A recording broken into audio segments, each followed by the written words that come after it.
19 ফেব্রুয়ারি 24 নতুন তথ্য দিয়ে আওয়ামী লীগকে উপযুক্ত জবাব দিয়ে বিএনপির নতুন ঘোষণা। আওয়ামী লীগকে সময় উপযোগী কঠিন জবাব দিল বিএনপি। দর্শক, আওয়ামী লীগ প্রতিনিয়ত বিএনপির বিরুদ্ধে, গণতন্ত্রের বিরুদ্ধে নানান প্রপাগান্ডা চালিয়ে যাচ্ছে, নানান উদ্ভট অভিযোগ চালিয়ে যাচ্ছে। বিএনপি ঠান্ডা মাথায় ধীরে সুস্থে ধৈর্যের সাথে সেগুলোর উপযুক্ত জবাব দেওয়ার চেষ্টা করছে এবং বিএনপির জবাব তথ্যভিত্তিক, উপাত্ত ভিত্তিক, দলিল ভিত্তিক। আর আওয়ামী লীগের প্রপাগান্ডাগুলো প্রপাগান্ডা, দলিলবিহীন। প্রপাগান্ডা মিন্স যেটা ভুল, ফলস। দর্শক, বিএনপি সংবাদ সম্মেলন করে আওয়ামী লীগের সেই প্রপাগান্ডাগুলোর দলিল ভিত্তিক জবাব দিতে সক্ষম হয়েছে এবং নতুন কিছু ঘোষণা দিয়েছে, যেটা জাতির উদ্দেশ্যে আমরাও জানিয়ে দিতে চাই ছোট বিশ্লেষণ সহ। রুহুল কবির রিজভী বিএনপির পক্ষ থেকে এই জবাব দিয়েছেন। রুহুল কবির রিজভী যেটা বলছেন, সম্পূর্ণ একদলীয় একতরফা ডামি নির্বাচনের মাধ্যমে রাষ্ট্রীয় মসনদের অবৈধ মেয়াদে প্রলম্বিত করে আরও বেপরোয়া হয়ে জনগণের উপর নতুন মাত্রায় জুলুম চালাচ্ছে ডামি সরকার। মানুষের বেঁচে বর্তে থাকার অধিকার, যান মাল, মানবাধিকার, জননিরাপত্তা লণ্ডভণ্ড করে দিচ্ছে। তাদের অনরতা, একগুঁয়েমি ও বৈরিতার আঘাতে গণতন্ত্র কবরে শাফিত। রাষ্ট্রের পেশিশক্তি দিয়ে বিরোধী দল দমনে অভিনব সব পন্থা বিগত 1.5 দশক ধরে অব্যাহত আছে।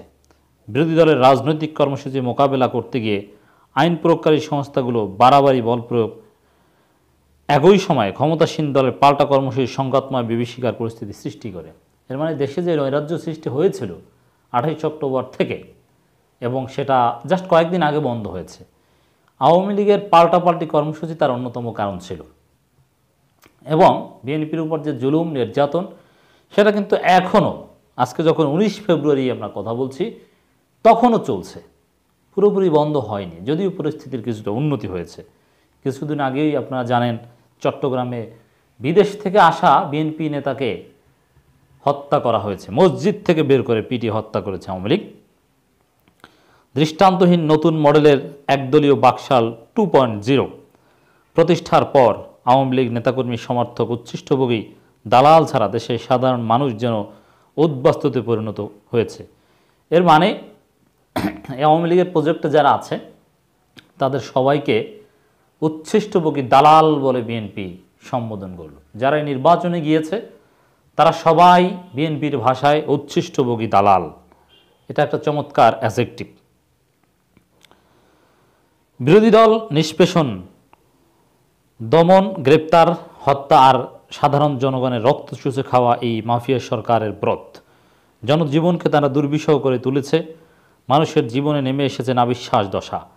এদেশে স্বস্তিকর জীবন বলে কিছু নেই। একটা ভয়ঙ্কর দুঃস্বপ্নের ভেতরে বাংলাদেশকে নিপতিত করা হয়েছে। মানুষ আর সইতে পারছে না। অসহায় মানুষের বুক ফাটা কান্নার শব্দ এই লুটপাট, টাকা পাচারে ব্যস্ত সরকার শুনতে পাচ্ছে না।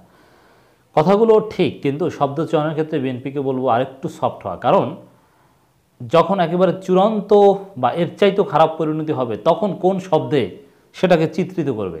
সব শব্দ, সব বিশেষণ তো বিএনপি অলরেডি ব্যবহার করে ফেলছে। এর চাইতেও খারাপ সিচুয়েশন তো হতে পারে। তাহলে তখনকার সময় ব্যবহার করার মতো শব্দ খুঁজে পাওয়া কঠিন হবে সরকারকে সমালোচনা করার জন্যে। এজন্য একটু অতিমাত্রায় সাহিত্যিক প্রয়োগ রুহুল কবির রিজভীর বক্তব্যে প্রায়শই আমরা দেখি। অতিমাত্রায় সাহিত্যের প্রয়োগ হওয়ার কথা উচিত নয়। এটা একটা লিমিটের মধ্যে থাকা দরকার। অসহায় মানুষের বুক ফাটা কান্নার শব্দ এই লুটপাট, টাকা পাচারে ব্যস্ত সরকার শুনতে পাচ্ছে না। গ্যাস নেই, চুলা ঠান্ডা, রাস্তায় যানজট, বিদ্যুতের সীমাহীন লোডশেডিং, প্রতি দুর্গন্ধময় ওয়াসার ময়লা পানি, বাজারে আগুন, চাঁদাবাজি, ছিনতাই, সড়কে মৃত্যু, খুন, ডায়রিয়া সহ নিত্যপণ্যের দাম আওয়ামী সিন্ডিকেট লাগামহীন ঘোড়ার পিঠে চড়িয়ে দিয়েছে। বিশ্ববিদ্যালয় সহ শিক্ষা প্রতিষ্ঠানগুলোতে একচ্ছত্র আধিপত্য বিস্তার করেছে। সভ্যতার জন্য বৈরী সংগঠন ছাত্রলীগ গড়ে তুলেছে নারীর শ্লীলতাহানি সহ সন্ত্রাসী নৈরাজ্যের অভয়ারণ্য। সভ্যতার জন্যে ছাত্রলীগ এখন ক্ষতিকর, সভ্যতার জন্য থ্রেট। বিএনপি এই বিষয়টা কিন্তু সামনে আনলো। এবং এই জাহাঙ্গীরনগর বিশ্ববিদ্যালয় এবং চট্টগ্রাম বিশ্ববিদ্যালয় যা চলছে সেদিকেই বিএনপি ইঙ্গিত করেছেন বলে আমরা ধারণা করছি। সরকারি দলের প্রশ্রয়ে শহর, নগর, বন্দর, জনপদ দাপিয়ে বেড়ানো কিশোর গ্যাংয়ের ছিনতাই, চাঁদাবাজি, সন্ত্রাস, মামলা, খুনাখুনিতে মানুষ আতঙ্কিত। এই কিশোর গ্যাংকে আওয়ামী লীগের বিভিন্ন কাউন্সিলর প্রশ্রয় দেয়, অতএব এর নেপথ্যে আওয়ামী লীগ, দায়ী আওয়ামী লীগ। আবার এই যে সড়কে চাঁদাবাজি, যে কারণে দ্রব্যমূল্যের ঊর্ধ্বগতির অন্যতম একটা কারণ 10 টাকার উৎপাদিত ফসল পদে পদে চাঁদা দিতে দিতে রাজধানীতে আসতে আসতে খরচ হয়ে যায় 20 টাকা, তখন তো তারা 30 টাকা বেচবেই। এখন এই চাঁদাবাজির কথা কিন্তু মাননীয় স্বরাষ্ট্রমন্ত্রীও স্বীকার করছেন যে চাঁদাবাজির বিরুদ্ধে ব্যবস্থা নেওয়া হবে, এগুলো বন্ধ করা হবে বলছেন। মানে আছে বলেই তো বন্ধ করা হবে। আর কারা করছে এটা তো সবাই জানে, ছাত্রলীগ করছেন, যুবলীগ করছেন, সরকার সংশ্লিষ্ট লোকজন করছে। এরপরে বিএনপি বলার চেষ্টা করছে দেশকে পরিণত করা হয়েছে পৃথিবীর 1 নম্বর শব্দ আর বায়ু দূষণের জাগারে। সব মিলিয়ে কেবল এই রাজধানী ঢাকা নয়, পুরো দেশটাকে যাতনাময় বিষদলোকে পরিণত করেছে ভোট ডাকাতির মাফিয়া সরকার। নিত্যপণ্যের বাজারে লুটেরা মাফিয়া সিন্ডিকেটের হাতে বর্গা দিয়েছে সরকার। ক্রমাগত দ্রব্যমূল্যের জাতাকলে পিষ্ট হচ্ছে জনগণ। মাহে রমজানকে সামনে রেখে এখন থেকেই সরকারের সিন্ডিকেট চক্র জনগণের পকেট কাটতে বেপরোয়া হয়ে উঠছে। গত 8 ফেব্রুয়ারি জাতীয় রাজস্ব বোর্ড এনবিআর চাল, ভোজ্য তেল, চিনি ও খেজুর আমদানিতে শুল্ক কমানোর ঘোষণা দিলেও বাজারে এর কোনো প্রভাব তো পড়েই না, উল্টো গত 10 দিনে রমজান সংশ্লিষ্ট কয়েকটি পণ্যের দাম অস্বাভাবিকভাবে বেড়ে গেছে। মানে শুল্ক মুক্তের সুবিধা নিয়ে ডাবল ব্যবসা করছে। শুল্ক কমানোর পরে ওই 4টি পণ্যের দাম কেজিতে 40 টাকা কমানোর কথা, কিন্তু কমেনি তো বটেই, বরং ওই 4টি পণ্যের দাম কেজিতে 10-12 টাকা বেড়ে গেছে। পাইকারি পর্যায়ে প্রতি কেজি চিনি বিক্রি হচ্ছে 134 টাকা দরে, যা এক সপ্তাহ আগে 132 টাকা বিক্রি হতো। এখন খুচরা বাজারে খোলা চিনি কেজিতে 140 থেকে 145 এবং প্যাকেটজাত চিনি 148 টাকা দরে বিক্রি হচ্ছে। এখনও সেই দরে কিনতে হচ্ছে চিনি। এছাড়া গত সপ্তাহে পাইকারিতে প্রতি লিটার সয়াবিন তেল 161 টাকা, পাম অয়েল 131 টাকা এবং সুপার পাম অয়েল 134 টাকা দরে বিক্রিত হলো। এখন সয়াবিন তেল 155 টাকা, পাম অয়েল 134 টাকা ও সুপার পাম 137 টাকা। এবং নানান পণ্যের একেবারে দলিল ভিত্তিক তথ্য উপত্য বাজার পর্যালোচনা করে এক্সপেরিমেন্ট করে বিএনপি সামনে এনেছে, জাতিকে জানিয়ে দিল যে আওয়ামী লীগের সব চাপাবাজি, তারা দ্রব্যমূল্য নিয়ন্ত্রণ করতে পারে না, কিছুই না, বরং দিন দিন বাড়ছে। শুল্ক কমিয়েছে, উল্টো বাড়ছে। এর মানে সরকারের অলিগার্করা, সরকার সংশ্লিষ্ট সিন্ডিকেট ব্যবসায়ীরা শুল্ক কমানোতে আরও ডাবল লাভ হয়েছে তাদের, জনগণের কোনো লাভ হয়নি, জনগণের পকেট মারছে এভাবে। বাংলাদেশ পরিসংখ্যান ব্যুরোর তথ্য মতে চলতি বছরের জানুয়ারি পর্যন্ত বছরের ব্যবধানে খাদ্যপণ্যের দাম বেড়েছে 9.56%। কোনো কোনো পণ্যের দাম দ্বিগুণ ছাড়িয়েছে। যেমন গত বছর এই সময় 35 থেকে 40 টাকা বিক্রি হওয়া পেঁয়াজ এখন বিক্রি হচ্ছে 130 টাকায়, অর্থাৎ দাম বেড়েছে 3 গুণের বেশি। একই অবস্থা মাংস, মাছের বাজারেও। তো এগুলো আওয়ামী লীগ জানে, কিন্তু কিছু করার নেই। এবং আরও মাননীয় প্রধানমন্ত্রী একটা বক্তব্যের কঠিন সমালোচনা করেছেন, বর্ণবাদী বক্তব্য হিসেবে আখ্যায়িত করেছেন। ওবায়দুল কাদেরকে জবাব দিয়েছেন। গত শনিবার দুপুরে ধানমন্ডিতে আওয়ামী লীগের কার্যালয়ে আয়োজিত সংবাদ সম্মেলনে ওবায়দুল কাদের বলেছেন, দেশের বিএনপি সবচেয়ে বড় উগ্রবাদী দল, দেশে উগ্রবাদের জন্ম বিএনপির হাত ধরে, সরকার আত্মশক্তিতে বলীয়ান। ওবায়দুল কাদের সাহেবের কিছু বলার আর করার কিছু নেই, তিনি আওয়ামী লীগের জড় পদার্থে পরিণত হয়েছেন। যেভাবে চালানো হয় তিনি সেভাবে চলেন। যে দেশে আওয়ামী লীগের মতো একটি দলের অস্তিত্ব থাকে সে দেশে উগ্রবাদ খুঁজতে যাওয়া মূর্খের স্বর্গে বাস করা। কঠিন জবাব, একেবারে উপযুক্ত জবাব।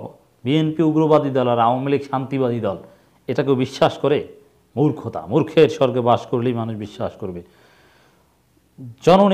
জনপীড়ক, অত্যাচারী, ন্যায় বিচার শূন্য প্রশাসন, স্বার্থবল, লোভী, কুকর্মাসক্ত আওয়ামী লীগ মাত্র 3 মাসেই বেছে নিয়েছে বিএনপির 34 জন নেতাকর্মী খুন করেছে। সরকারি মদদে অবহেলায় কারাগারে 15 জন নেতাকর্মীর মৃত্যু নিশ্চিত করার পরও ওবায়দুল কাদের সাহেব, আপনারা কাকে উগ্রবাদী বলেন? ওবায়দুল কাদের সাহেবকে জিজ্ঞাসা করি, গণতান্ত্রিক বিশ্বের তালিকায় বাংলাদেশের নাম নেই কেন? গণতন্ত্রের সূচকে বাংলাদেশে আরও পতন হচ্ছে কেন? পৃথিবীর বাসযোগ্য মর্যাদা সম্পন্ন সংগঠনগুলোর জরিপে বাংলাদেশের অবস্থান কোথায়?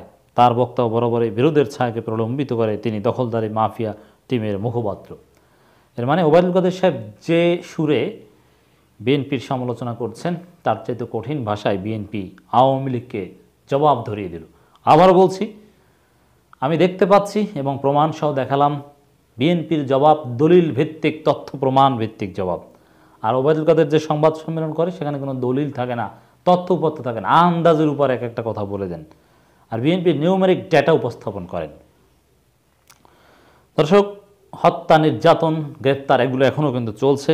এই যে কিছুদিন আগের ওমান বিএনপি সহসভাপতি, ওমানের একটা শাখার চট্টগ্রাম জেলাধীন রাউজান উপজেলা বিএনপি সাবেক নেতা মোহাম্মদ মুসা 16 বছর পর নিজ এলাকায় গেলে তাকে মসজিদ থেকে বের করে যে হত্যা করা হয়েছে, এটা রুহুল কবির রিজভী এখানে উল্লেখ করেছেন। এছাড়া বাগেরহাটেও গ্রেপ্তারের ঘটনা ঘটেছে, আরও বিভিন্ন জায়গায় এই ধরনের ঘটনা ঘটছে এবং নতুন ঘোষণা দিয়েছে বিএনপি, নতুন কর্মসূচি ঘোষণা করেছে। 21 ফেব্রুয়ারি ভোর 6টায় নয়াপল্টন দলের কেন্দ্রীয় কার্যালয়ে জাতীয় ও দলীয় পতাকা অর্ধনমিত এবং কালো পতাকা উত্তোলন।